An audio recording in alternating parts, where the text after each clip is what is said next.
I'm always kind. All right, so we are live. Good evening, good afternoon, and good day, guys. Welcome to the Godox Facebook Live.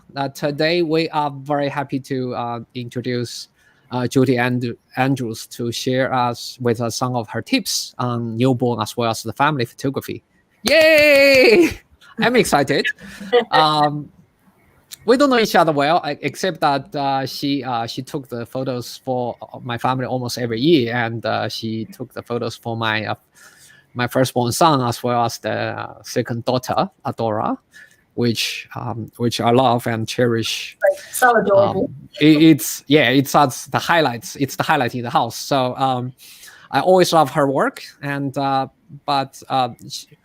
just give you guys a quick introduction. She's the judge of HWPA as well, the judge for AIPP, Australian Institute of Professional Photographers.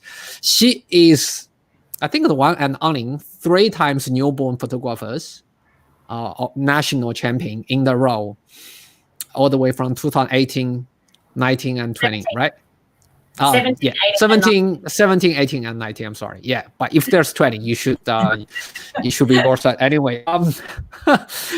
So she is absolutely the Himalaya in the newborn photography.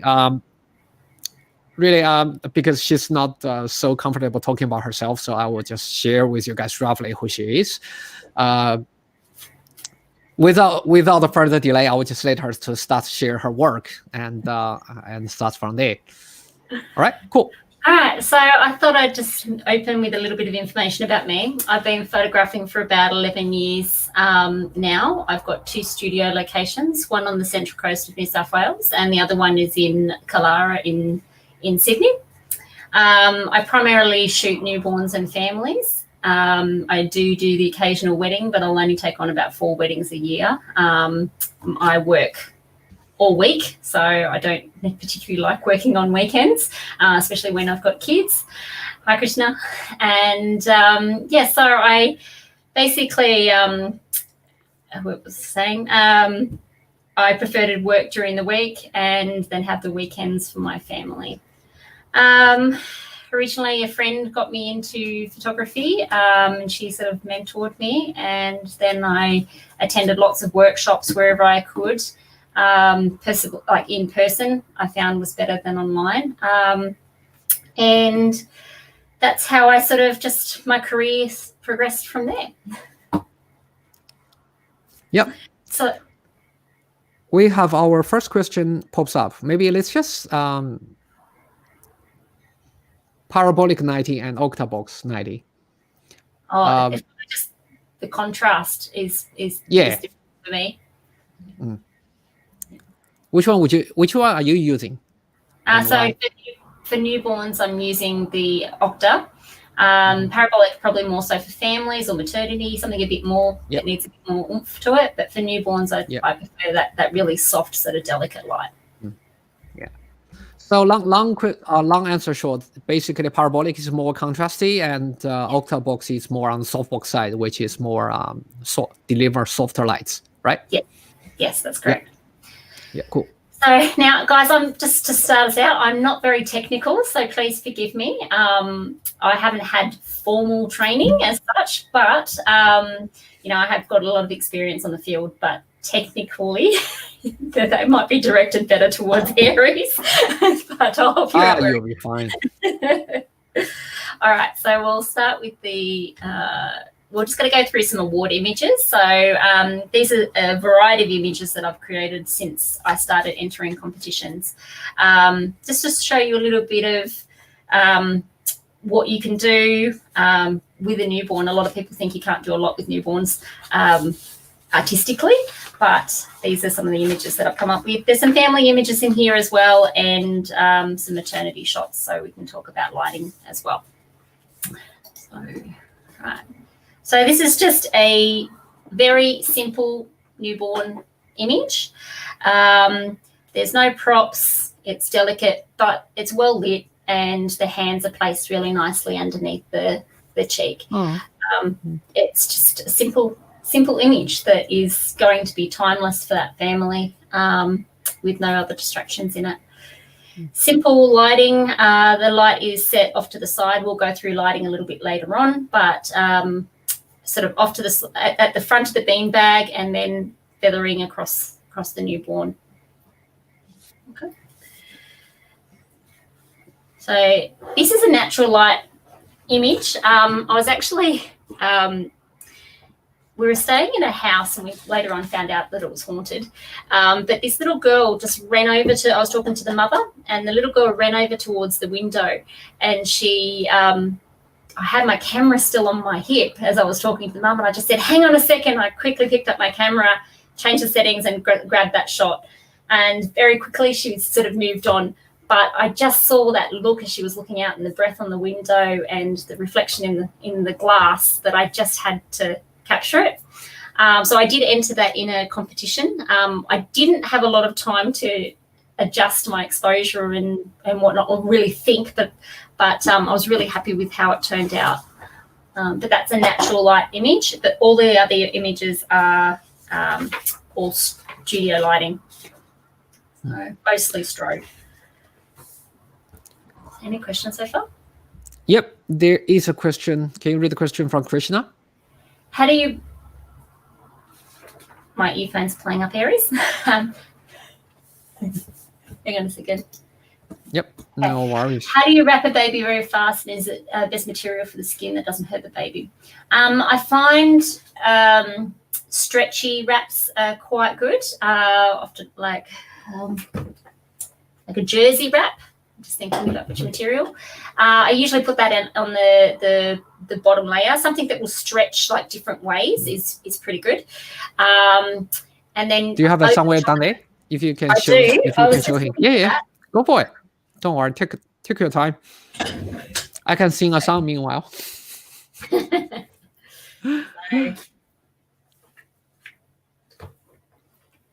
I'll just unwrap my doll. All right, let's get this. So something that's, it stretches that way, but it also stretches this way as well. It's got a fair bit in it. So when you go fabric shopping, just go and feel the fabrics and just pull them and feel them yourself. Do they feel rough and coarse? And how do you think that that's going to feel on a baby? That's how you'd sort of determine what you want to do. And then I would put, you could use a wool wrap over the top, like a knitted wrap. Example, this is one that my daughter has knitted. And it's just wool. I might have to take these earphones out, Aries. It keeps playing up. Sure. So just a wool wrap, basically. You can put, like, once you've got that base wrap on, which is really, really stretchy, you can put, like, this is a scarf. It doesn't have a lot of stretch in it. There's not much give. It's quite stiff, but it still will photograph nicely. But you just want to have the baby all sort of tucked in place with the stretchy wrap first before you attempt using something like that with not a lot of give to it. Okay. Babies love stretch wrap because they feel like they've been hugged. So yeah, that's right.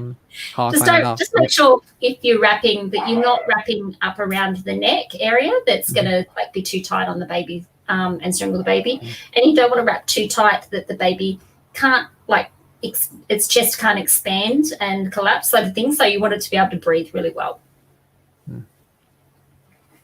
Cool. Okay, headlines. All right. So hello, Sammy. There's a Sammy was saying hi. Greeting from Nepal. So Mohammed has a question about the wedding photography with 8600 Pro. So I guess what would you use, Jodie? Like, do you use 8600 Pro for wedding? What modifier would you use? Well, to be honest, I'm really lazy, and when I shoot a wedding, I keep my gear in the car in case I need it, but I'll only pull it out if I need to. Mainly because I'm often shooting by myself, so I don't have an assistant coming with me and lugging. I have taken lighting equipment, and it's bloody hard work. So yeah, I know. if I don't have an assistant, having to carry all stands and lighting, and I'm trying to worry about the bride and what's happening. It's not going to happen. If I have an assistant, I may get them to come along, and I probably would use the 8600 Pro because it's got a battery on it. So yeah, I used to use 8600 Pro to do to the wedding, but I pretty much just use a standard reflector because I find to put on the modifiers might be a time consuming. Yeah. Nowadays I just use 8300 Pro because it's more versatile and it's easy. Then I just use the 865W or 8085W. It's like foldable umbrella sort of style softbox, which is quite versatile. So look into that, mate. Here's a question from Rukesh. So how could we pose newborn baby like that way or wrap the baby so we could shoot? Do you want to address it in later lecture notes? Because I know in the later lecture notes you have lots of case study. Yeah, we'll go into that. Yeah. Okay, let's go into that. Let's jump into that. Okay, so we'll keep going with the award images. Okay, so this is one of my earlier award images. His mum brought Mackenzie in her christening gown, and I wanted to capture like a really old world sort of feeling image, something very vintage to match the gown. So I've the post-production that I've done on this is to match that, and even the oval frame is very vintage sort of style as well. So again, the lights coming from the top and sort of feathering down. I'll show you a diagram for that one when we get back to that. Since I think since they were asking, what was that octabox or was that parabolic box? The octabox. Yeah. Okay. Yeah. This one is a one light setup, 45-degree angles, feathered slightly. I like this image because of the connection. Placement of the hand could have been up a little bit higher, and the dad's arm, if it came up here, would have been a little bit nicer. But I love his expression on his face, which is why I selected it. But again, one light and just feathered. When you were saying feathered, like, by the way, what's the modifier? It's an octabox too, or octabox, it's umbrella? Yeah. So it's an octabox. Yeah. When you're saying feathered, like, what do you mean? Are we pointing the softbox direct towards the couple, or? Never point it directly unless I really need that extra light. I will always just do it slightly sort of angled, so the light's just skimming over the top of them, and it just stops too much spill onto the background as well. So my setups are very, very easy. I don't like to overcomplicate things, so I don't use grids and things like that either. Cool. Okay, next one. Okay, this one's twins entwine. Again, octabox. The idea of this one was these twins are forever going to be, their lives are going to be forever entwined. So I wanted to have the ivy wrap from one side all the way through and out to the other. And the way that I had to do that was wrap the ivy around that posing doll that I had before, and then photograph that separately and then wrap it over. So because we don't really want to. Do you want to enlarge zoom in the photo a bit so we can see a bit more details? Oh, hang on. I think you might need to exit the full screen mode. Just go to zoom.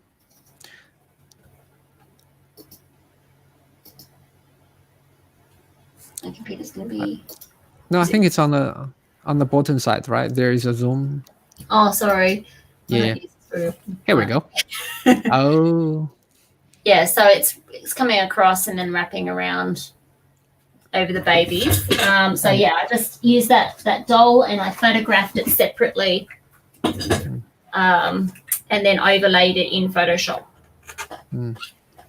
I just wanted people to see the details because the details is amazing, right?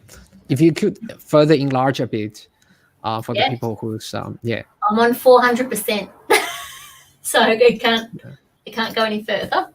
Okay, that's fine. Yeah, and I can't go any further. All right. Let's go. Beautiful details. Thank you. Get it here. Sorry, guys. Told you not very No technical. worries. That's okay.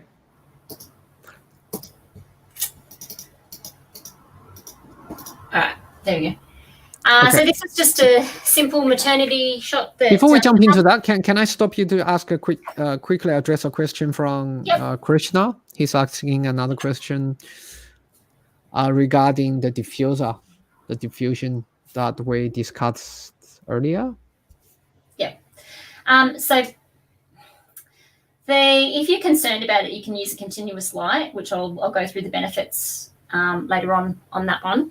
But there's no evidence to say that there's any issues in terms of flash firing at newborns. So stay tuned, Krishna, because we are going to talk about both flash and continuous lights, right? We're going to discuss the advantage of each, and you can choose whichever one that suits your style or, your kind of clients. Yeah. Okay. Any other ones? No, that's good. Okay. Let's put it back there. Yep. Okay, so this is a simple maternity image. The light's actually coming from behind and then across her. She was a little bit shy and sort of nervous, so I didn't want to have the light shining directly on her. I wanted it to be really subtle and, just something a little bit different. Okay. And that was an Opto as well. Most of my photos were taken with an Opto of the earlier photos. The later ones, there's a couple of parabolic, but I think most of these are Opto because I didn't get a parabolic until maybe last year, the year before. So this one is just two princesses, basically. Mum will always be a princess. And the dress I've used the smudge tool in Photoshop just to drag down the dress to make it just a bit more painterly, and then dodge and burn with the shadows and highlights. Do you sorry, can we just go back to zoom in a bit so we can see a bit more details with mom and daughter one? Yeah, because it's a bit hard to see that. I'm just going to go back into. It's not that exciting. Sorry, no, I'm just saying the color palette is beautiful because I was going to ask, did you prepare the gown as well as the backdrop? Oh, so the obviously gown. Yeah, the gown is just, it's a tulle skirt and then a wrap, one of the wraps like I showed you before, the stretch wraps just wrapped around. And it's literally just dodging and burning and smudging. That's all it is. Yeah. Cool. Next one. Thank you. Okay. All right. This one. So with this pose, we normally do, baby sitting on dad's chest. With a young one, this young boy, it's a little bit trickier because he doesn't have the strength to be able to hold that baby for a long period of time. So we had to get him sitting down. But I found that if I put the baby's bottom on his knee and lifted his knee up and put a bit of padding underneath his knee, it sort of made that squishy sort of look and feel, and it made it feel all cozy as well. So thank you. All right. Next one. Here's a question from My Stang Chuan. He's asking about his So it depends on the flash that you have. So I would just do one light setup. If you're doing complicated backlighting and things like that, high key shots, then you'll need multiple lights, but you don't need it. Like I'll show you a few different ways later on as well, how to do that. I think just stay tuned, and because Jodie is going to talk about a bit about the maternity session as well. He's just going to share with his one light setup. You probably can start with one light setup, so you can, because it's your first maternity session, so maybe you can focus more on the communication and evoke the emotions and stuff like those, rather than spend too much time to with two light setup. But as I said, if that's a bigger sort of strobe, you've got, right? If it's a small flash, then you probably want to use all the lights you can get. So it depends. That's right. So just focus on your posing as well. So you want to make the mum look the best she can possibly look. So Jodie, here's another question for you. 200 Pro, that size light base for 8020 Pro Canon. I'm using 40 to 40 softbox and AKR1 with H20R head. Looking for a correct size octa for 8200. Aries, do you know that one? Like, Krishna, like, it really depends, right? If you're doing studio shots indoors, you can go whatever size you want. You can go for 90 centimeters octa, or you can go to 120 or even 150 centimeters octa. But if you are going to mix with ambient light, it gets trickier. Like with outdoor, if it's full sunny day, I wouldn't advise 8200 Pro to go with a softbox. But as I said, if it's a studio shot, you can go whatever you like. I strongly advise you before you purchase, just go to the store, try them out, see which one works for you before you make the payments. Okay. Cool. All right. So this next image was an earlier award image. The mum came into the studio. So these are all my award images are from actual sessions of clients that come in. The mum had said to me that she wanted to do something with flowers, and so I came up with this image and I sort of wrapped her, so I felt like she's a bit of a bud, a flower bud, and then she's going to bloom, and that's sort of where I was going with that one. From a technical point of view, I don't like this image because the hand is placed too high up. So when you're posing newborns, try and get the hand, so the tops of the fingers is sort of a bit more down here. But it gives you an idea. Still your baby. Yes, absolutely. But from a technical point of view, it drives me insane because it's too high up. But again, this is one of the earlier images from my awards, and it's these little things that now that I've got more experience that I can see. So I'm just trying to point them out so that other people start to notice these sort of things. Oh, you newborn photographer, too harsh on yourself. I was just struck. I've been staring at the photo closely, like zooming for 400 times. Just his hand or her hands looks beautiful and elegant. I just couldn't tell. He looks cute. She looks cute. I'm sorry. I'm just. I'm just fussy. All right. Yeah. So we'll go on to the next image. There's no other questions before we move on? No. Okay. All right. Okay, this is a very special image.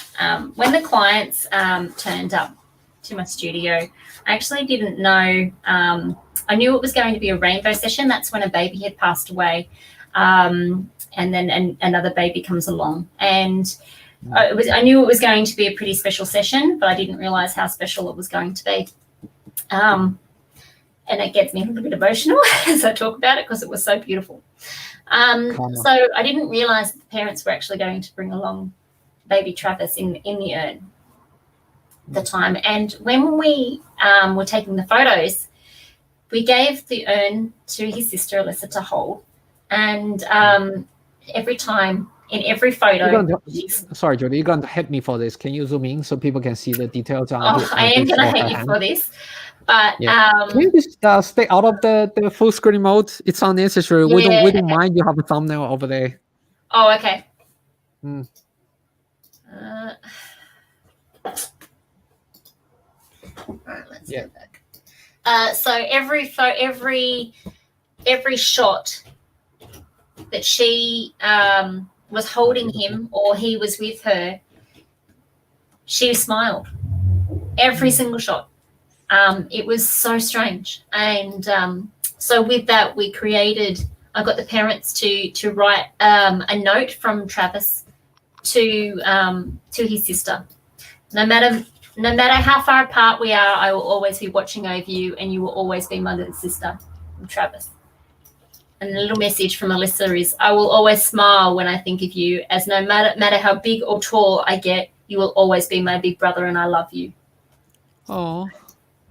Yeah, it was a pretty hard session, that one, but it was beautiful at the same time.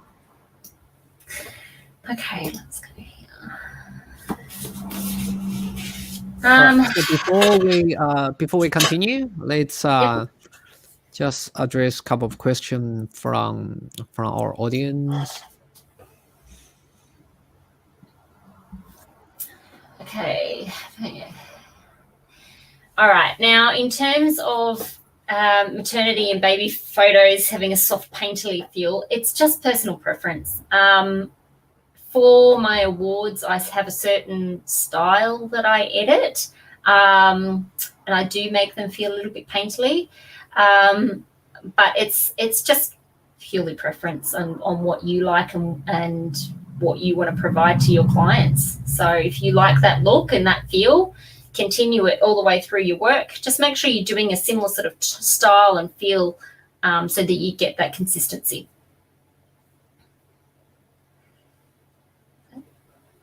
Can I? And what percentage of photo would you say photoshopped? I was there, because I will answer this question for Jodie, because Jodie took my family session as well as my not my newborn, but my newborn babies.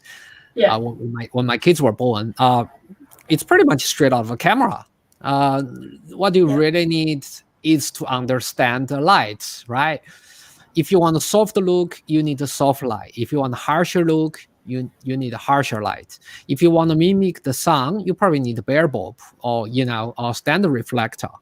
And then go from the hard side to soft side, there will be beauty dish, which is somewhere between the softbox and the standard reflector, which is softer than standard reflector.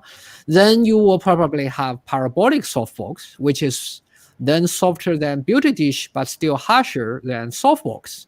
Then you would have softbox, right? In softbox, you have a silver, which is harsher than white interior softbox.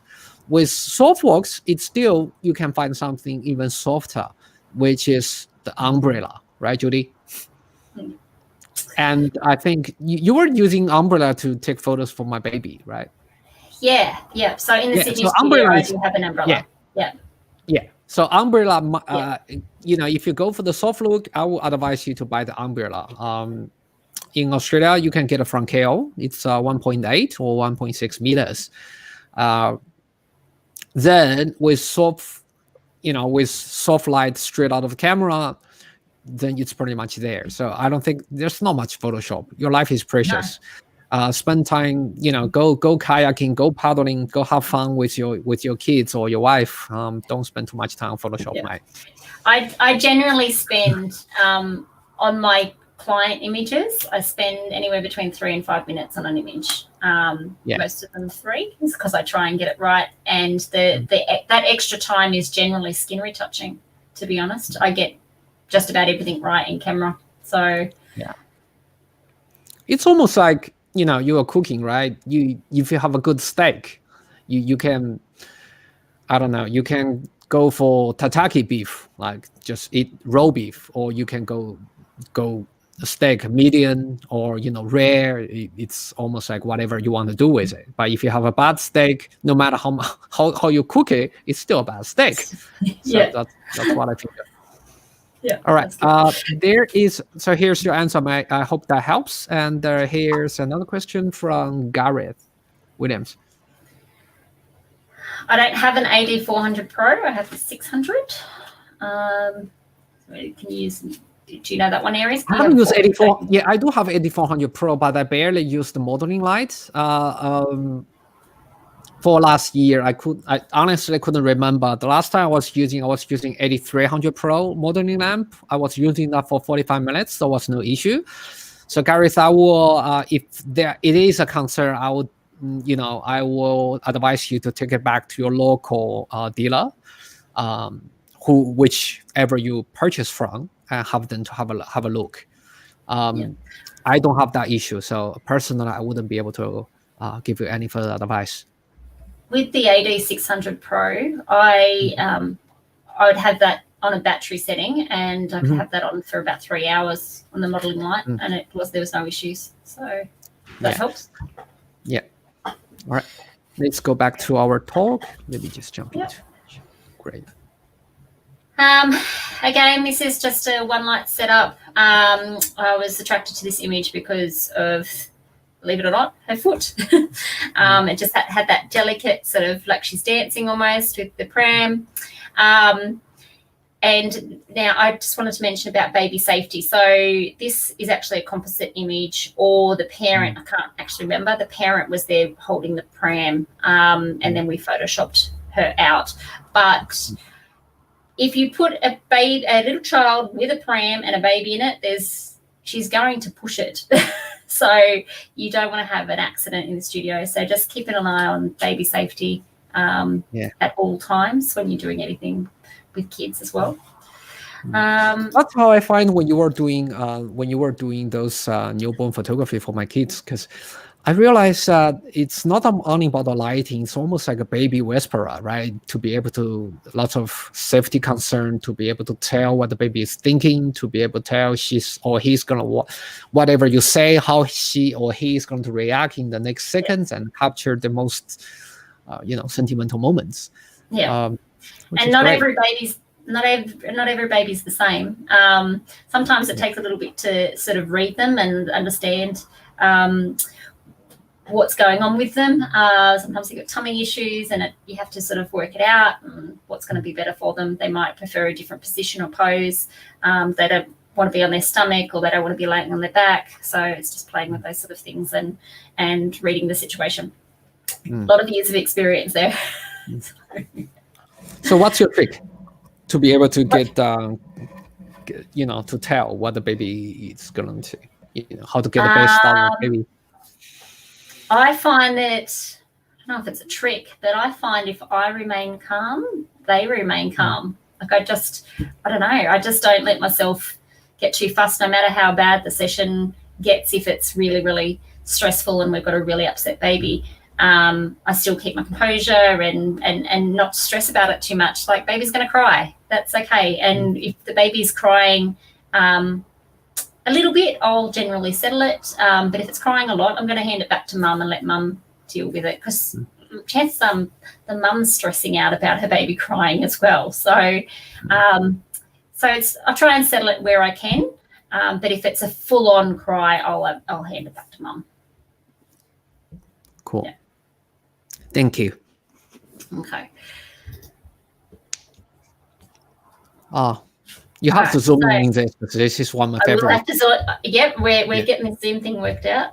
All right. So this image was baby Evelyn. I wanted to create something really special for her session. She was born in the year of the rooster, and she. So I've actually created this scroll. I hand drew the little rooster, and I got her parents to write her name in Chinese, and we photographed it. And all the symbols sort of around the image, obviously the Chinese calendar, and the outside is actually petals from a tree that was across the road. And I went over and stole some off the neighbour's tree, and then turned a bucket upside down and then attached them to the bucket, layering them up from the bottom all the way up, sort of thing, to create that sort of look of height coming up, a bit of dimension to the image. But I just wanted to be able to show, right? Yeah. So I wanted to show, that's her name, her year, like it's like a wheel, when and it's sort of pointing down to the rooster. Next one. Again, simple one light setup. Can I stop for quickly? Sorry. Yep. Question from Don Chuan. Gareth is much appreciated. I hope that's helpful. Let me know if you have any other questions. Here's Don Chuan said he was worried about I think he's talking about posing the baby. Yeah. How tight would you usually wrap the babies in clothes? You should be able to sort of get your fingers down in between the wrap and the baby. Yeah. If he doesn't, like, let's say this, Don Chuan obviously it's not,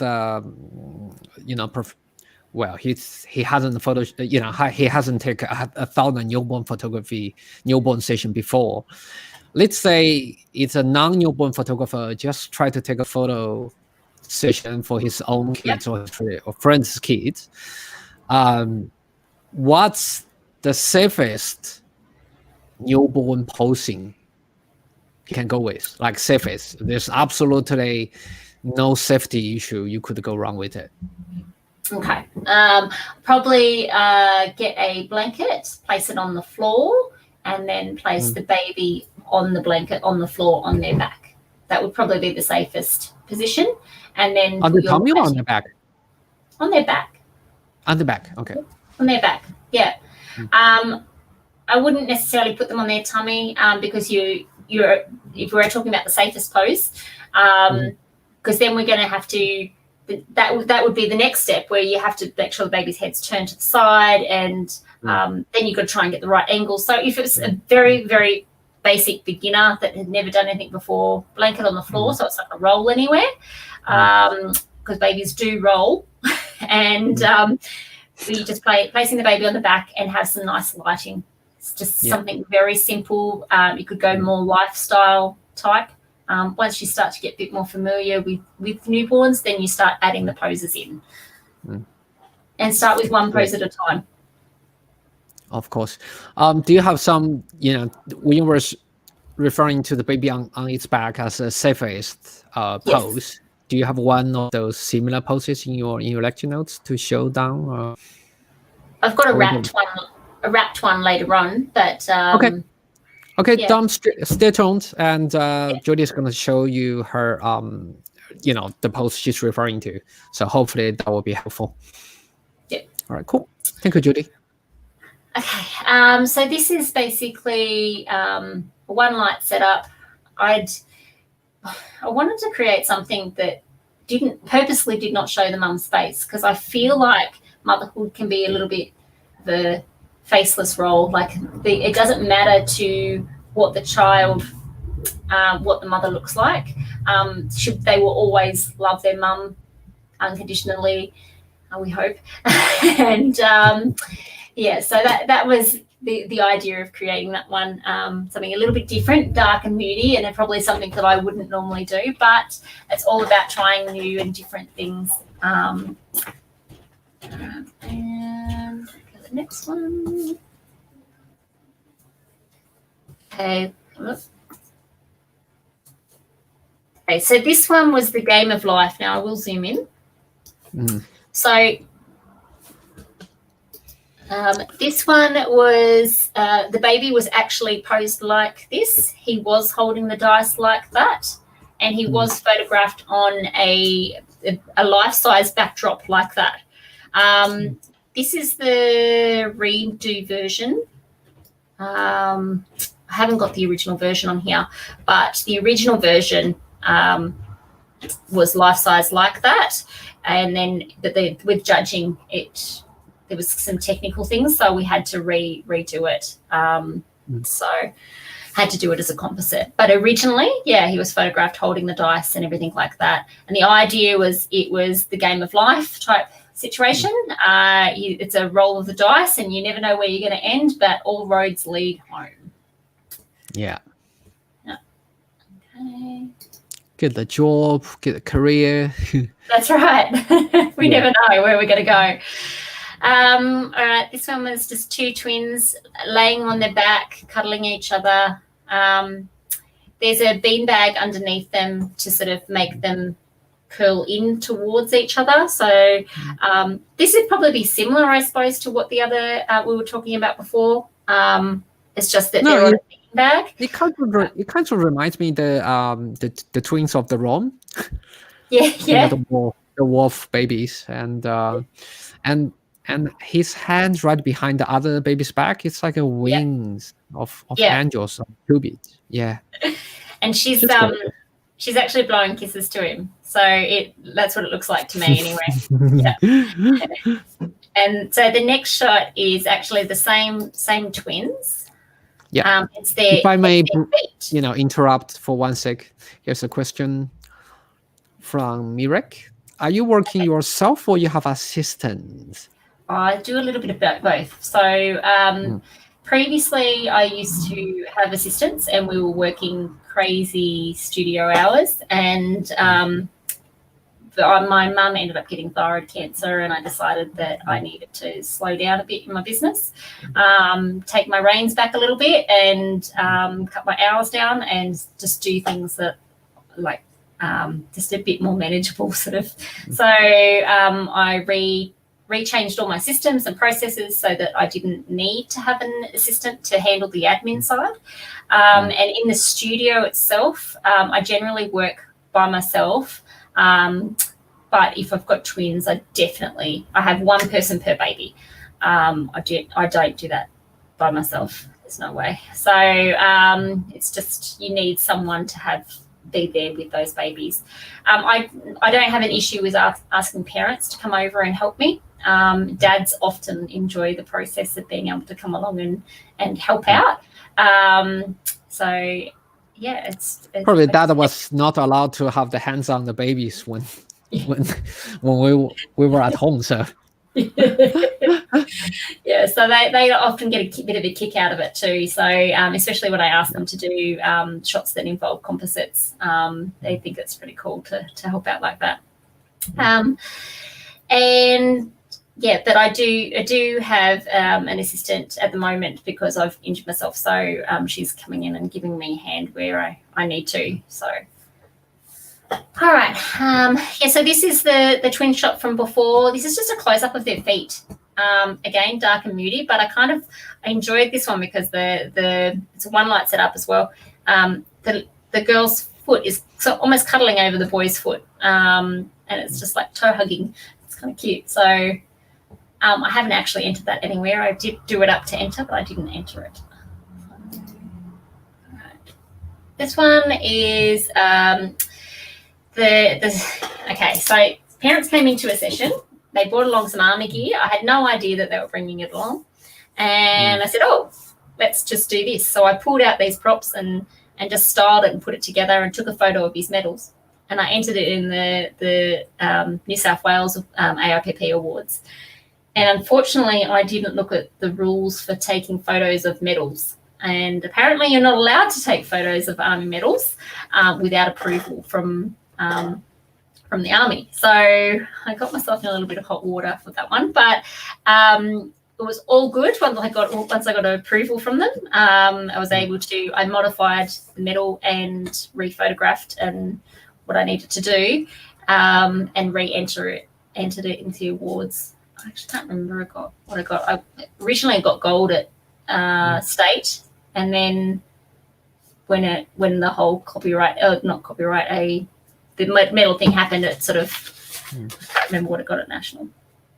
Sorry, it's really bad. Sorry. All right. Next one. All right. This is a composite image. So photographs separately put together. Now I'll zoom in on this one. Don, if you're listening there, don't do this straight out of a camera, man.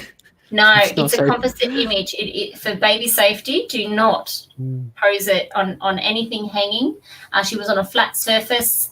We've etched out all around the background to remove it. And this was all photographed separately. So with this story, the mum actually found out that she had a form of cancer.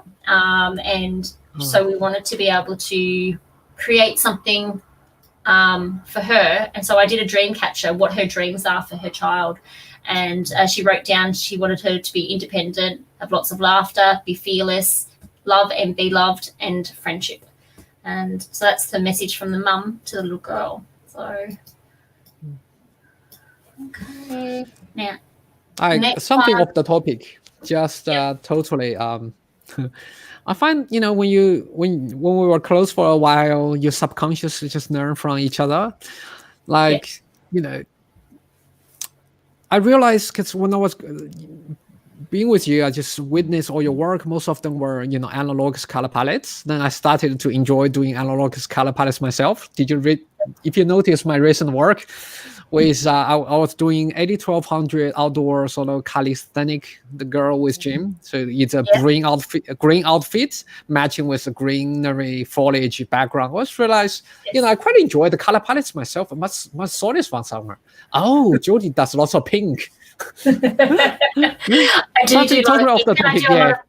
A lot of brown as well. Brown I really love, particularly for award images as well. I don't know. I like the focus, I suppose, to be on the subject and the brown to sort of be in the background. But yeah, I do like pink. I usually just do. I guess it's a cultural thing. I usually just enjoy cyan, sort of Tiffany blue and green. Yeah. Brown just makes me hungry. Like, it's just it's chocolate, almond, I don't know, crunchy honey, things like those. It just makes you hungry. Every time you just look at brown, it's just, you want to eat something, or bourbon or whiskey. I don't know. Each their own areas. Right. Yeah. Yes, here I said it. Okay, so I'll go to the next one. I'm going to click on this screen. Okay. All right. So I wanted to show you Sorry, can you enlarge? Just enlarge slightly. So. Yeah. Here we go. Thank you. Okay. So this is the original image. I was trying to do a straight out of camera shot, single capture, because I wanted to prove that a lot in our industry for the awards, a lot of people say there's lots of photoshopping and, you can't have an award image unless you Photoshop lots, and you can't, it's lots of talk about single capture and whatnot. So I decided that I wanted to actually do a single capture image. So I printed out this backdrop and designed it all, posed the baby in the center, and this was the final image. Unfortunately, because I wasn't careful enough, the ladder lined straight up with the M on the meaning down here, which meant that I couldn't use it as single capture. So I ended up having to, because you're not allowed to clone out anything for single capture. So I captured this in multiple exposures so that I could stack layer them. But other than that, that was the only thing that I had to sort of change on it, and I couldn't use it. So I think I entered it without the meaning at the bottom. But the meaning was special to the photo because the mum and dad were actually not together. They'd conceived a child, and then the mum decided that she wanted to have a second child, and she approached the father, and he said that he'd be happy to assist her. So I have 20 questions here, but I guess I'll ask you afterwards. Yep. So he was able to. So they're good friends now. So very, very much involved in each other's lives, but not actually officially together. And so the meaning, eternally so for that charm is eternally crisscrossing paths representing the union of cultures, loyalty, and friendships. It's the symbolism of eternal bonds between two people or cultures, and that's the meaning of that actual charm. And of course, the father's Maori. Okay, keep going. Yep, sure. Looks cool. All right. We're almost coming up to the technical side. So, yeah. All right. So these ones were two twins. One baby, I wanted to show this is their combined weight when they were in mum's tummy, and then their individual weights. And obviously one was heavier than the other. So bit of compositing there to be able to put all that together. And can we just zoom in a bit so all the nice people can see the details? Because it's a bit hard for them to see the details. Yeah. Oh. And the scales actually say on it Salters, which is the brand, and it says family scale written on the bottom. and that was actually on the scale cool. itself. So, Oh, that's so cool. That's yeah. really cool. So, I'll go to the next one. So these were identical twins. They are actually posed like that in camera. The fabric was wrapped around them, but it wasn't as neat as that. It was just fabric that was wrapped around them. And then in Photoshop, I've neatened it off and rounded it so that it looks like an egg, and then dodged a burn, basically. But otherwise, that's how they were actually posed. Is that the safe pose you referred earlier to, Dawn? Like about baby on their back? We're getting there. So that one's not too bad. You could probably it's more on having it on the ground, not having it up high, and then having you could get a beanbag, or you could get towels and put them underneath fabric to sort of make a well for the kids to go into. That would help. Okay. Oh, my favorite. This one, my favorite. Yeah. This one is so the mum was actually Australian and the dad was in Nigerian, and so I wanted to create an image that was really wholesome and organic, and this is what I came up with. But I actually did. How does Australian and Nigerian become wholesome and organic work? It was all the tonality, his skin tone as well, and the backdrop, and it's just making it all come together. So, but it needed these little pops of color. So I had to go get some like nuts and things like that, and choose different colors to put into the baskets. And I actually photographed this all as one set, and but then I had to put the all the wording on here. So which is photographed, like typed out, photographed, and then overlaid in Photoshop on it. So here on the nutritional information, I'll zoom on that. It's his nutritional information. So his serving per package is 1, because he's a single baby. His weight, the date he was born, and where the ingredients are sourced from. So 50% Nigerian, Australian, 45%, and other 5%. When I originally did this image, I actually did it with the Australian-made swing tag. Again, that's a copyright issue. So thank you to the person who pointed that out, that allowed me to fix that for the national awards. So I designed my own logo because the baby was made in Australia. He was actually conceived in Australia. So that's where that came from. So, and just out of curiosity, what makes you come up with the idea of flour and coffee and rice? Because I don't know. I just tried to choose something from like all different sort of locations, and I looked at the back of the packaging, and I just tried just wholesome ingredients. I think flour's it's wholesome. Rice, it's wholesome. It's not processed. It's not, So I don't know. I just sort of tried to come up with different things that would go in bags. I don't know. My brain is a bit warped, Aries. Oh. But coffee, rice, flour, everything I love. Everything I love in my diet. So that's why I ask. Just need chocolate there for you. Oh, talking about chocolates, I'm hungry now. We were trying to get rid of all the chocolates because Theo absolutely loves chocolate, and he's kind of climbing around searching for chocolates. So because of him, we have to all quit chocolate in our house. So get him some dark chocolate. He'll quickly change his mind. No, I just go out, eat chocolate, and come back. Oh, okay.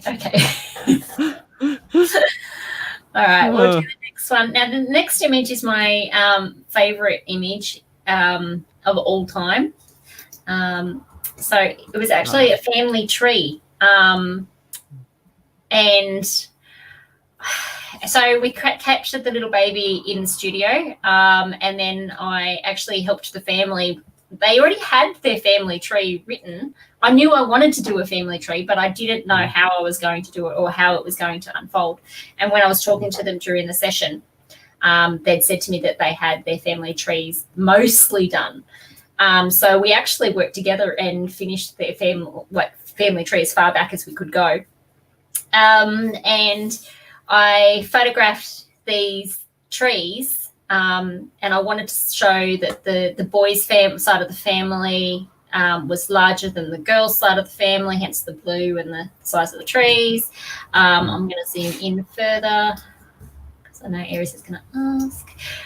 So each of the names of the family, for the audience's sake, how far they date back to on each side, with the roots sort of coming over. So I had to photograph individual plant roots as well on a green screen and then put them in. Then I created these little tags and I stuck them in front of a green screen as well. Like I've just got a reflector which has a green screen thing on it, and then photographed all of those. So I printed them all out, tea stained them, tall around the edges so it was organic sort of looking, and then I attached twine to different sides so that we could make the family tree sort of come together as you go up. And I don't know if you guys can see it, but as the family members, whilst they're still alive, their plaques are still quite clean looking. But as they get older and the family sort of starts to pass on, they've got vines that are starting to grow over their plaques, so showing that they had passed. So it's all these little details that are sort of in there. And then I've got the mum's plaque, which has the twine that runs over to the sons and the dads that comes back around. Yeah. And the tree, the swing is attached to this tree and that tree. It's all those little details. And I just absolutely loved having this come together. It's my favorite image. Yeah, I think it has beautiful symbolism in it, right? It's not only about the two families. It's almost like about the human evolution, right? The world's becoming one place, and it's almost like a world tree, right? Yeah. People become the world villager. Yeah. I've had a lot of people that have actually asked me to recreate this for them, for their family. So one day I might create a template and do something, but at this point, I don't really have time. Yeah. All right, so let's get into some technical stuff. Now I've been waffling on for a little while. All right. So the one thing that all of these award images I wanted to show you was they're all a one light setup, all very they're all standard newborn sessions that I have made them evolve into into award images. So you can do something exciting and interesting using one light. You don't have to overthink it. That's what I'm trying to get at. What was that implying to me? Like I always use too many lights. You didn't know how to use it, Aries. I'm kidding. Yeah, I'm just kidding. Yeah. No, I know how to use them, but I don't like to overcomplicate things. It's newborn photography. It doesn't need to be too exciting. Yeah, you don't have to use 20 lights for cinematic looks, right? No. I don't. So, all right. Now, so I basically use the AD600 Pro and the Godox FV150 Pro. But I don't use this is just a shot that I grabbed. I don't use a honeycomb thingo. So I thought we'd go through and just talk about the difference between strobe and continuous lights. So the advantages of a strobe light is you'll get nice, crisp, clean images, and because you don't need to use as much ISO, all that sort of stuff. The thing that I found is that sometimes the flash can be really daunting for some children. They might be a bit nervous. It's scary for them. They don't know how to respond. Suri keeps coming on. I'm not sure why. So they're just nervous about it. It's something it's quite a big softbox, and this thing's flashing at them, and it can be really daunting. The other thing is it can be really annoying for parents, because often my parents are sitting in the studio for 3 hours and having this flash that's constantly going off. It's not good. I'm also a migraine sufferer, so I prefer not to use it as, if I don't need to. But again, I like really crisp, clean images as well. So it's just personal preference of what you prefer. But if you don't have a continuous light and you want to use a strobe light and you have a child that is really, really nervous, there's a couple of little tricks and things like that you can do. I'm going to play a little video of a little boy called Alex. He was terrified of, this is going back from a couple of years ago, by the way. I just happened to find it on my computer. I thought it was a good example. But he was terrified of the flash, really, really nervous, didn't want to leave his mum. We ended up sticking a phone in the bucket, and so that he could be sitting there with his bucket, and then we played games with him. So this video will show you how that sort of unfolds and what the things that I did with him to try and get him entertained, and then it'll show you the final image that we did. Okay. Is there any questions before we start? No. Oh, okay. No, it's all good.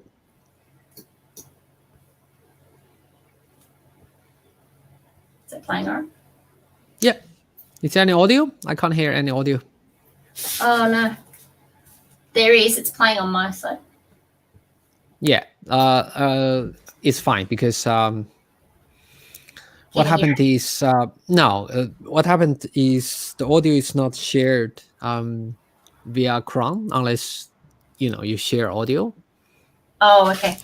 So basically, we are laughing lots in the background, and I'll try and talk you through it as we're going through. But we're using the flash to like a game. So as he, we're trying to get him to smile. We're like, so if you smile, the flash will go off, that sort of thing. Mm. So he was attracted to the flash. So, and we're saying if you smile, we'll go again. So, and then we're saying to him, can you touch the bucket?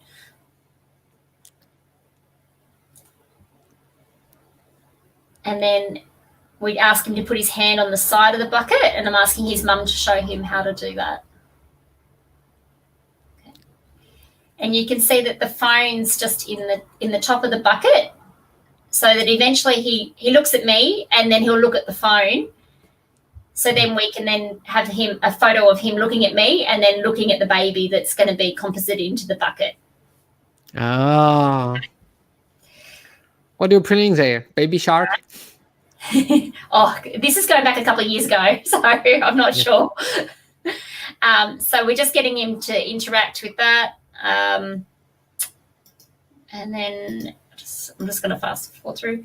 And you can see very quickly he loses interest, and he starts to want to pull away. So now I'm pulling out the big guns, and I take my camera over to him. It was a Canon back then. I'm now a Sony shooter, but I'm getting him to touch the top of the flash. So it's like a game. So. Oh, magic. Yeah. So it's like a reward. Like so. And then we continue photographing. So that's pretty much that. Does that make sense to everyone? Yeah, sure. That definitely makes sense. Can't wait to see the final image. And this is the final image. There. So with the second shot, after you shoot the older brother, you just put the newborn in the Yes. bucket and pretty much just merge them as panorama in Lightroom, right? Yeah, pretty much. Well, I Cool. don't really use Lightroom, but Photoshop, yeah, I just slice it down and add it in, sort of thing. So, I may have even photographed her first, and then photographed him, depending. Like, you've got to decide if the child's really keen and really interested, and you can kind of get them in, get it done, and take that photo. If they're not so keen, get the newborn posed first and get them posed right, and then try and coax them into it. Sometimes you can get the shots done at the same time, but if they're not keen, you use things like putting the phone in the bucket and whatnot. Sure. Like, just out of curiosity, like, what would happen in real life if you put a newborn in the bucket and ask the older sibling to pose like that? What would really happen? And what's the concern? And what's the safety issue would concern the parents or the photographer who's newly entered the industry? Yep. Okay. So the concern would be, I would make sure a parent is on this side of the bucket, because if he decided to push that hand and push the bucket, the baby then can topple. If the baby decides to just automatically startle, you want to have a parent there anyway, regardless if the other child's there or not. It's just a safety concern. If you're so many meters back, you're not going to be able to reach the baby if the baby decides to move. So having the parent there for safety, and having the child sort of sitting there, and then it just prevents him giving that really good push and knocking the bucket, or if he decides to get up and give it a push, that's that sort of thing there. So, like, I wouldn't ask. I would ask my son. Baby on the head. Yeah, exactly. That's exactly the word I would say, because for newborn baby, this area is not totally developed yet. It's like there's no cover. The shell is not hard. Yeah, it's still very soft, so it could damage the brain. On the other hand, with old, boys being boys, you never know what's in their next movement. All of a sudden, my son would attack me, like slap on my face. He doesn't mean to, but it's just his age. Yeah. So imagine that would happen to your newborn baby. You will be, devastated. When clients arrive at the studio, I'm analysing the sibling from the moment they hop out of the car. I'm looking at the way that they engage with me. Are they interested? Are they not? How boisterous are they? Are they gentle? How do they react with the newborn when the mum's feeding? Are they walking over? Are they being soft? So I'm analysing the whole time to see the reactions before I put them in a different situation. Some children, they might be a little bit too young to be able to lay them down on a pose and then have the other one cuddling, sort of, he laid them on the flaccardi, and then the other one puts their arm around and cuddling the baby in here. They might move really, really quickly and run away. So especially 2-year-olds, they're a difficult age. So I would rather do a composite shot like this where I know that baby's completely safe. If there any flight risk, that's what I'm going to do. Okay. Yeah. As the lighting wise, it's just one 8600 Pro with Octabox, right? Yes, that's correct. Okay, cool. Yeah. Thank you, Jodie. What's your size? Is it 90 or 120? 120. 120, yep. Yeah. So continuous lights. Okay, so the advantages are we don't have the flash going off continuously throughout the session. It's less overwhelming for the children. You can see exactly what you're going to get straight up, so you know that your light's in the perfect position. There's no guesswork about it. You know. The disadvantage is you do have a little bit more grain in your images because you've got to bump your ISO a little bit.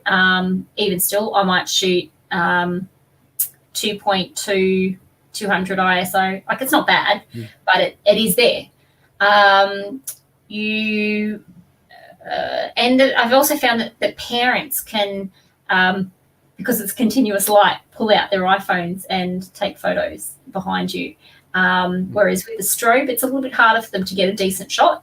I know it's an iPhone photo, but it's still, you've gone to a lot of effort to create those poses.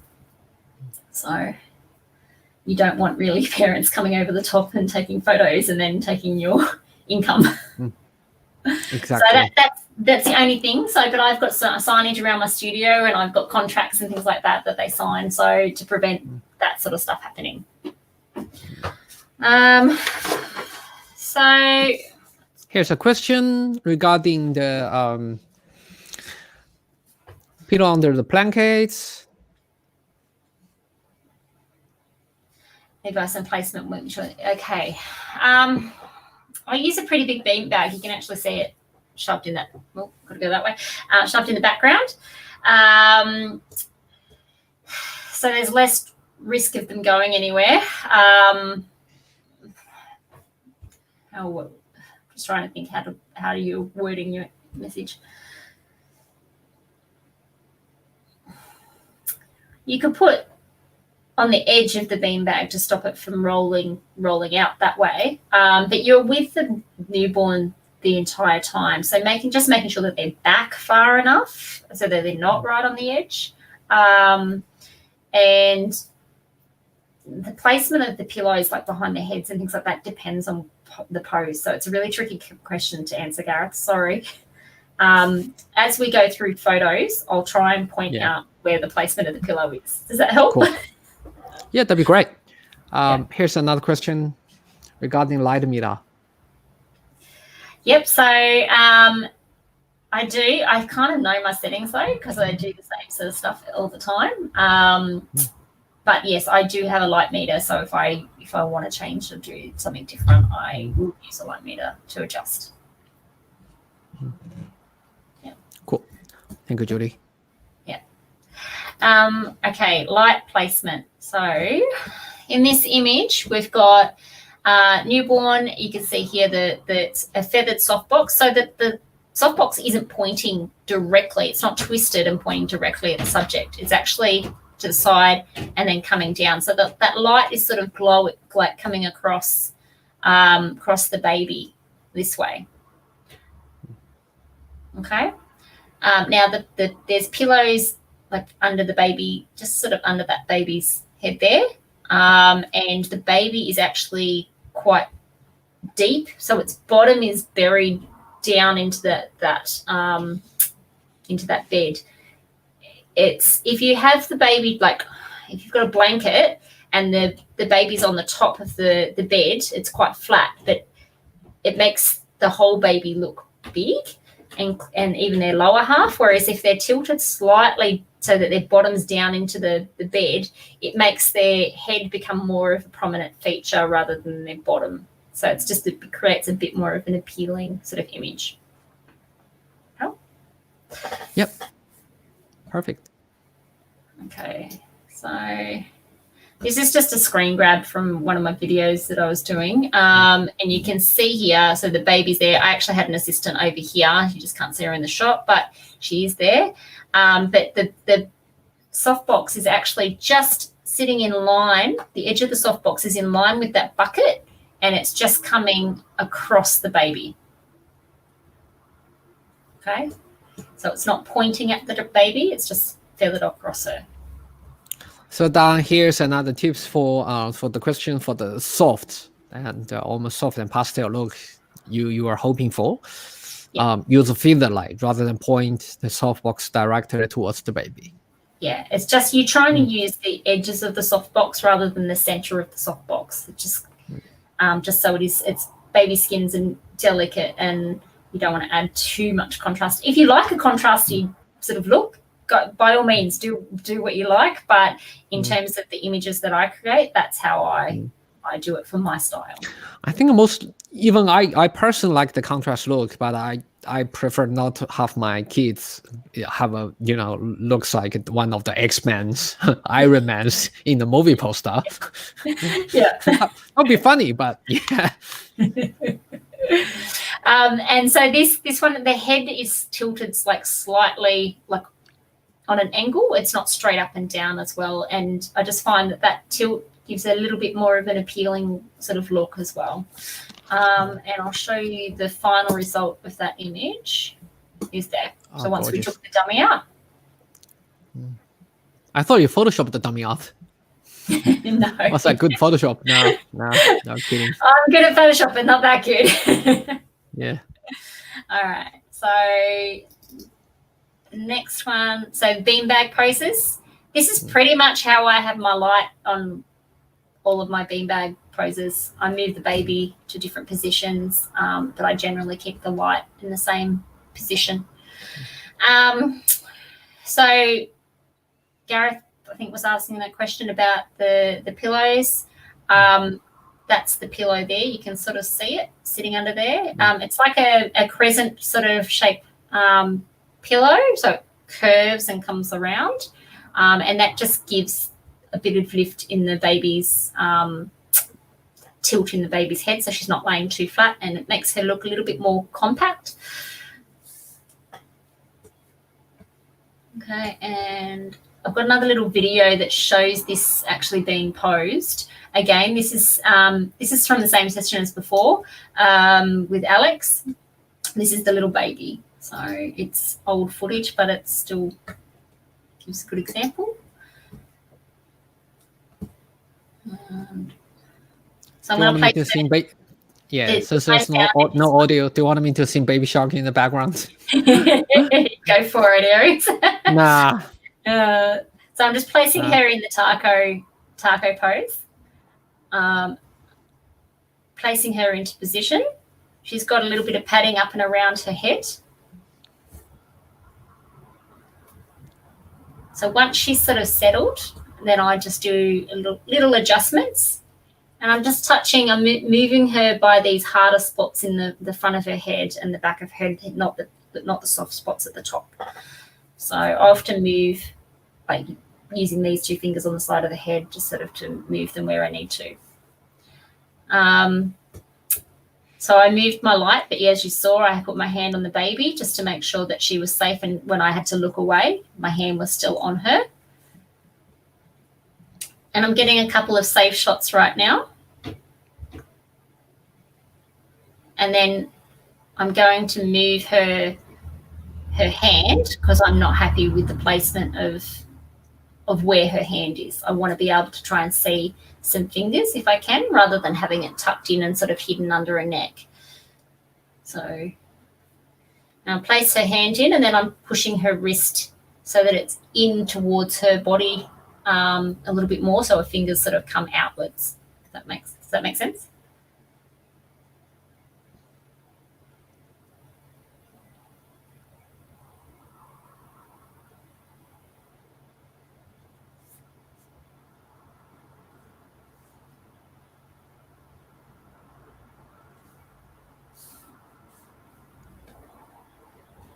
Oh. Yeah. And then I transition from the taco pose into the bum up pose. So it's about my back in the photo.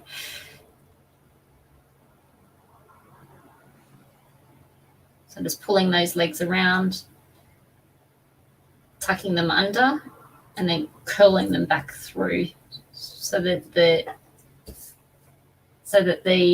knee and the elbow are sort of touching each other. Little baby's doing yoga. Yeah. So Gareth and Dawn, so here's your posing tips that you might need for your next shot. So ideally, I'd like her hand under her chin a little bit more, just to be a bit more pedantic. But I'm lifting her bottom up at the moment, just to get a little bit more height there.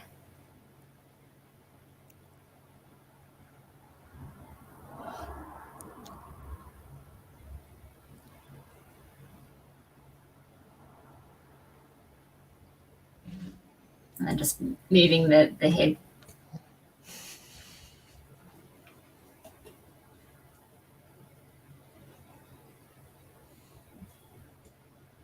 And that's pretty much it.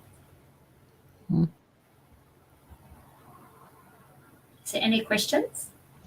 Yeah, here's a question about the light you use and the modifiers for this particular baby shot. Yeah, so that one would have been the 8600 Pro. I didn't get the FE 150 until mid last year. Mhm. So I was using a flash, and then I'm quite in love with my FE 150. Like I really enjoy the fact of shooting. I've always liked to be a natural light photographer in a sense. But I like the control of using. Don't say that. That breaks my heart. No, but I learnt using using strobes. So I wasn't taught natural light. I had to learn natural light. So it was tricky for me. So I kind of had this envy that these people knew how to do natural light, and I didn't know how to do it. I knew how to use it. Like I could pick up a light and move it to where I wanted it to, but I didn't know how to do it outdoor. Like it took me a while to sort of get my head around it. I think that's just a humble fight, right? Just pick up the sun and move it to where I want it to. I think that's just humble fight. That's too much. Satish is asking which softbox is. So the 120 Octo. Did you use grades on it or not? No, no. Just feel it, right? Just feel it. Yeah. So here's your answer, Satish. Yep. Yeah. Do you want to show the finished? Oh, I haven't got the finished shot there. Okay. But similar. So this one, so the similar shot would be the one before it, which was this one, just here. Sure. Okay. All right. Where are we going to? This one. Oh, we'll come back to that. So this one is a composite shot. Now, I want to talk about baby safety on this one. I often see YouTube, Facebook, any social media that where this is not done as a composite, and it frightens me because it should always be done as a composite. I don't care how skilled you are. Babies move very, very quickly, and it only takes one baby to fall or startle and fall. Like just don't do it. And if you're not comfortable doing a composite shot and you don't know how to do it, don't do it. You don't need to do it. I've got a lot of years experience under my belt, so I know and understand how babies work. But if you don't attempt it, wait till you've got more experience. You need an assistant to be able to do this as well. But I will show you how it was done in Photoshop so that you can actually see.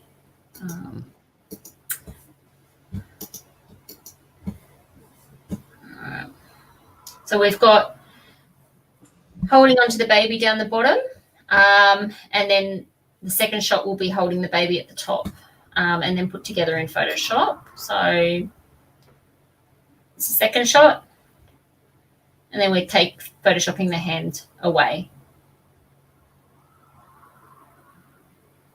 Here you go. Yeah. So it's easy to do, doing it safely. Don't try and do it as one shot. It's not worth it. Sorry, rather passionate about baby safety. Yeah. Oh, absolutely great, right? Think about how the parents will get devastated. And you'll find whenever I do it only takes one baby to destroy your business. Yeah.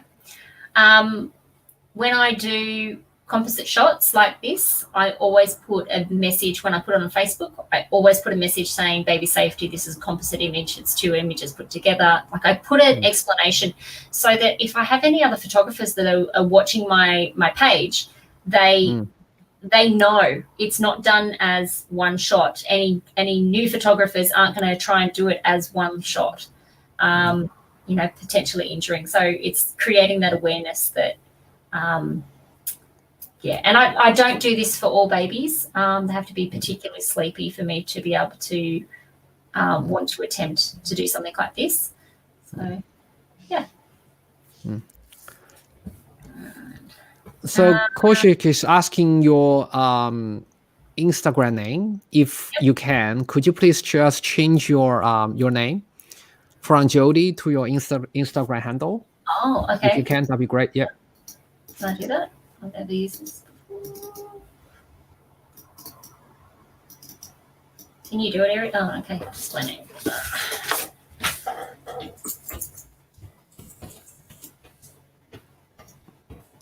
Here you go. It's all right. Do I need the So accent? no, Koshik, just follow Jodie's Instagram from there at her name, which is Jodie Andrews Photography. Did you spell them right? Yeah, you did. Yeah. Yeah. I've got All right, 99% accuracy in my typing areas. Yeah, that's usually my issue, not yours. Okay, so the next image is a sitter session photo. And the lighting is just one light, 45-degree angle. Like, I don't like to overcomplicate things. I believe this one was the V150 continuous light. Okay. So the next shot that I'm going to show you is actually an award image. And I want to show you, it's the same setup as this, but it's creating an award image. Okay.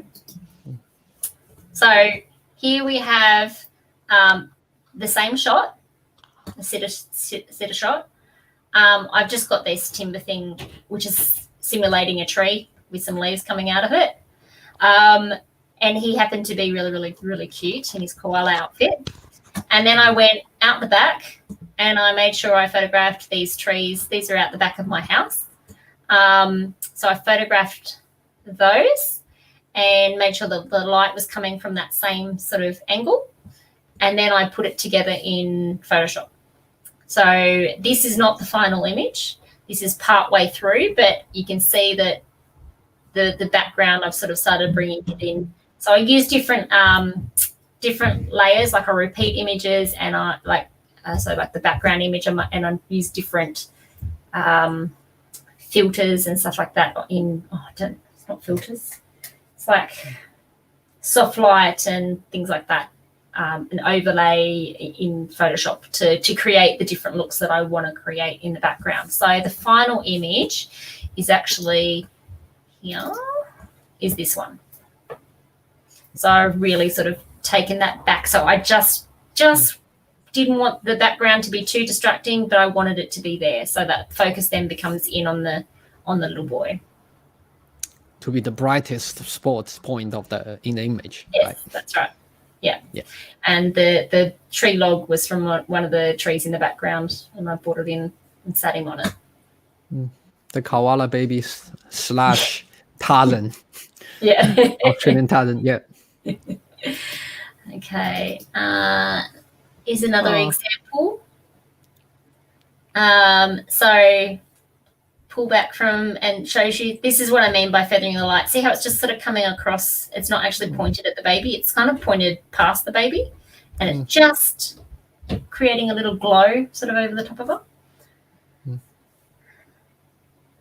Okay, and another one, 45-degree angle, feathered light. Actually, I think I used the parabolic for this one, and it was the AD600 as well. Next one. Now this light is coming from behind and coming through.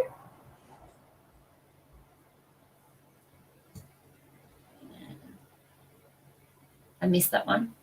Was there a question there? No, that's a thanks from Gareth. Oh, okay. That's all. It's showing his appreciation. Oh, thank you. So the next one is, okay, so this is a quick and dirty hack for when you want to do high key images and you can't be bothered setting up a whole heap of lights. You stand them in front of your softbox. Yeah. So Nice and easy. Yeah, it's easy. Yeah. I told you I don't like to overcomplicate things. I'm rather lazy, and I just, it serves the purpose. The image is beautiful. That's right. Does exactly what we want it to do. Now, for those of you who aren't experienced with newborn photography and you want to do something a little bit different, you could do like this. That's exactly the same setup, but just the mum's holding onto the kid and the little girl's standing in front of him. So gorgeous. Just try and just simplify things. Now, if we go back to here, if we wanted to do a full image, I'll come back to this. So this image works as well because I've also got a white or a light color wall behind me. So the light is coming through, it's hitting the wall behind me and bouncing back. So it creates its own little fill light without having to use reflectors or anything like that. Again, I don't want to set anything up. If you wanted to do full length versions of that, you could take your softbox off, bare bulb it into a wall. Shower curtain. Yeah. Shower curtain. Yeah. Oh yeah. Whatever. Anything. Like white fabric is fine. Plain wall, even a beige wall would probably still come up pretty white. Like you just need a bit of power. Yeah. Just don't have them too close to the backdrop if you're doing anything like that. Have them come closer to you, so that it doesn't eat away all the around their necks and things like that. Like you can still see the shape of her neck sort of in there and under the chin. So it's not bad. I can enjoy it. You know, the light bleeds into their face and chin. Yeah, there's a little bit there, and it actually works in her favour because it makes her neck look a little bit smaller. So exactly, but it's still there. Like it's so. But if you have them too close to your backdrop, it will like really bleed around them. So just pull them away a little bit, blow out your background, and then have something light behind you so that it bounces back in, creates that fill. Okay, let's get this one. So this is a simple bean bag. You could any kind of bean bag. You could do, let's say, the shot that we were talking about before, baby on its back. You could do this quite easily. Lay out, get a towel, roll it up into a round ring, like a snake. Like roll it into a snake and then make it into a round ring, and then put some black fabric over it. And you could do this on the floor quite easily, and you're getting dad to put his hands around the baby and using his hands to pin the legs in and hide their private parts. So, and then the light is actually coming from this part up here, coming across the baby. Yep, sure. Okay, so that's a really simple classic that it's not going to date. It's just what it is. So. Okay, now this next shot. Sure. I've only got a couple more to go. All right. So I did a video for Godox earlier. Last year now. She's gone very quickly. And I wanted to do the breakdown of how I captured the images for that footage. This is actually a different baby. The baby that we had that day was particularly, it was a very eventful day. It did not want to sleep whatsoever. It knew that we had to get this shot by a certain time. And we had like 5 minutes and we were going to lose the ability to get this shot. We had videographers there. It was make or break it. And we ended up, the posing wasn't perfect, but we demonstrated what we wanted to do. But 2 days later, I had another baby came in and we also did the same setup for their family as well. So I've got these images so that you could actually see what we did. So the first one is the ISO is 100, f2.0, shutter 200, no flash, and it was 11 o'clock. So as you can see, she's in shade, but you can see this hot spot on here and around here. So we just got the dad to hold a reflector or even a jumper or something like that, just where those hot spots were, enough to block them coming through. And then I took a shot with the first shot with the flash added, and then I just kept increasing the power until I got the look that I wanted. And then I did increase the ISO a little bit more, and that's the final image on the right-hand side. So it's just, all it is an AD200 Pro with a yellow filter on it, and it gives you that look that it's the afternoon light. Great. Jodie, sorry, I think I have to stop you from there because we've already over time. Just before let's call it for the day, can we just quickly answer 2 questions from our user? First is from Dong. He's using 90 to 60 softbox, still get harsh lights. So do you think she needs a larger softbox for his first maternity session? Maternity session, you can get away with it being quite contrasty. So have you tried adding an extra screen in there? But I think Dong's question is he's not able to feed the lights because it's 90 times 60. Softbox, it's a square softbox. Dong, to get the feeder lights, it depends on 2 things. Where the light is positioned. Obviously, you said it's you being feeded the lights. Then it's the modifier. I would advise you to come. I think you're based in Sydney, right? I would advise you to come down to KL and get an umbrella. Give a try of the 1.8 or 1.6 centimeters Godox Professional Range umbrella with a soft interior. Give a try. That will give you softer lights. And so, and also the lights matters in a sense. If you use hot shoe flash, even you have a larger softbox, because hot shoe flash is designed to be directional rather than strobe to be, almost like 180 degree sort of bare bulb. So if you use hot shoe flash, then there's no point. You probably need something like 8200 bare bulb, or 8600, 8300, 8400 bare bulb rather than hot shoe flash.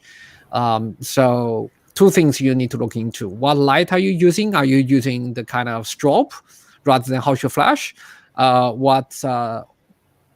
Obviously, try that first. See if that resolves the problem. If it doesn't, then you need to upgrade, or you need to buy another modifiers. So you're using 8300. Don't is using 8300. Go for bare bulb. Remove the standard reflector. If it doesn't solve the lights, you probably need to get a reflective umbrella to get a feeder light. Yep. And there's another question from Mon Jose. Let's answer the question and let's call it for the day. Do you personally wrap the babies for the shoot? Yes, always. Yeah. And why? Is like you prefer to do that way? What I does it know make a difference in long run? Parents don't know how to wrap. They've been taught how to wrap a baby from a nurse's perspective. They don't know how to wrap from a photographer's perspective. So when I'm wrapping, I'm making sure that the feet are in a better position, like it sort of comes up to around where their belly button is, so that they get that more compact sort of look that's more appealing for the photos, rather than a nurse would just sort of, and tuck it around, and the legs would be sort of fairly loose. Yeah.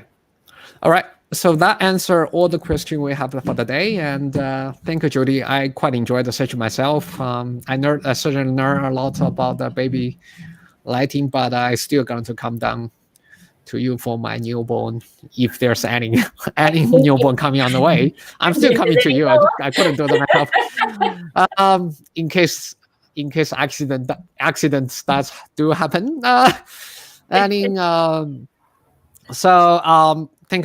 Thank you so much for the time, and Jose Ma. Jose is asking, is there any special training for the baby wrapping? I would, maybe follow Jodie Andrews' Instagram, Have private we got message time? her. I'll just very quickly show. Okay, sure. Go ahead. All right. You have like 60 seconds. Yeah. See, geez, we're I'm kidding. Take as long as you need. Don't make me rush. I'm injured. Don't. All right. Hopefully, hang on. I've lost my earpiece. All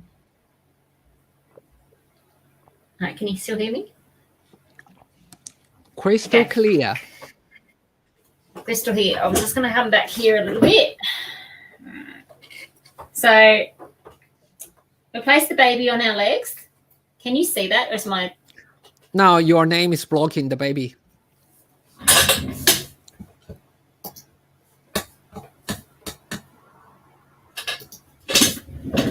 Okay, that's good. All right.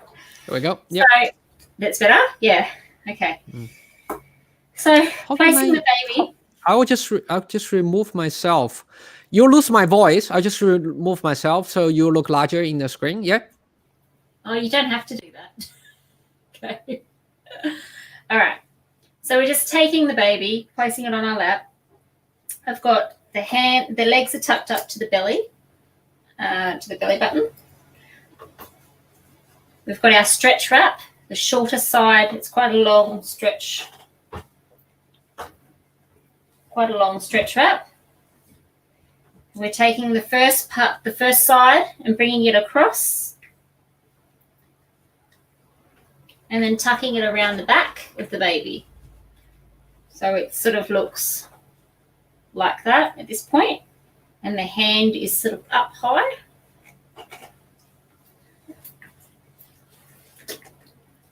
Okay. I'm putting the two hands together. I'm taking this side of the wrap and bring it across the baby's shoulder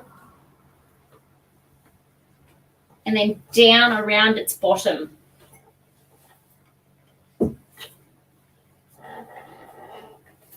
Around its back.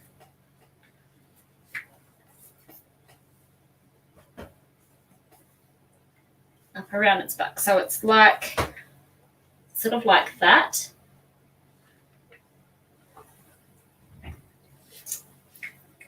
And then we're just bringing it, we just keep bringing it around and over. But the important thing is that the fabric's not coming up around the baby's neck. And I'm just crisscrossing it.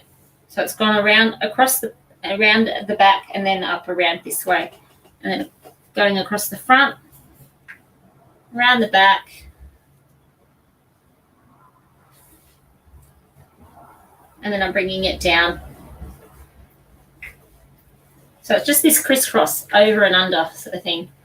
So I'm creating, it's a bit hard with the doll. She's not very, she hasn't got a lot of padding on her.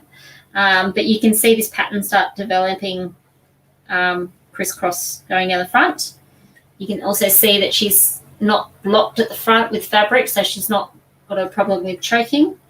And the fabric is quite, it's not too tight sort of thing. So there's a bit of a gap in there, but it's firm enough to keep her in place.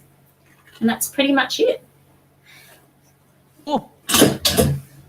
All right. So there's no further question. Thank you so much, Jodie, for your time. That's okay. Always love our little chat. And thank you guys. Have a good evening. And see you guys till next time. Thanks, everyone. Bye. Bye. Bye.